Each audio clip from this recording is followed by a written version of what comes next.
ধেয়ে আসছে ঘূর্ণিঝড় রেমাল।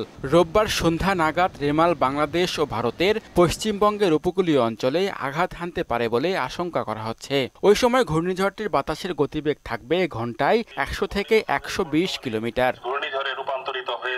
ঘূর্ণিঝড় রেমালের ক্ষয়ক্ষতি এড়াতে ১০ নম্বর মহাবিপদ সংকেত দেয়া হবে বলে জানিয়েছেন দুর্যোগ ব্যবস্থাপনা ও ত্রাণ প্রতিমন্ত্রী মহিবুর রহমান। কালকে ভোর থেকে এটা প্রাথমিক সম্ভাবনা শুরু হবে এবং কালকে সন্ধ্যা নাগাদ এটা আঘাত হানবে। এটা এইভাবে পূর্বাভাসে যেটা আমরা বুঝতে পেরেছি। রাত্রে ১২টা ১টা নাগাদ এটা ১০ নম্বর মহাবিপদে চলে যেতে পারে, এরকম একটা সম্ভাবনা আছে। প্রতিমন্ত্রী জানান, ঘূর্ণিঝড় মোকাবেলায় ৮০,০০০ স্বেচ্ছাসেবক ও উপকূলে ৪,০০০ আশ্রয়কেন্দ্র প্রস্তুত রাখা আছে। প্রায় ৪,০০০ আশ্রয়কেন্দ্র আমাদের উপকূলীয় আছে, সেগুলি আমরা প্রস্তুত রেখেছি এবং খাদ্যের জন্য যে আমাদের প্রত্যেকটা জেলায় যে পর্যাপ্ত খাদ্য গুদামে আমাদের টিন, আমাদের শুকনো খাবার, যে সমস্ত জিনিস আমাদের দরকার হবে সেগুলি আমরা মজুত রেখেছি।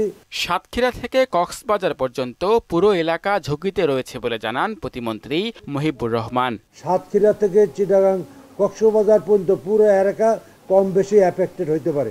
শামীমুজ্জামান চৌধুরী, মোহনা সংবাদ, ঢাকা।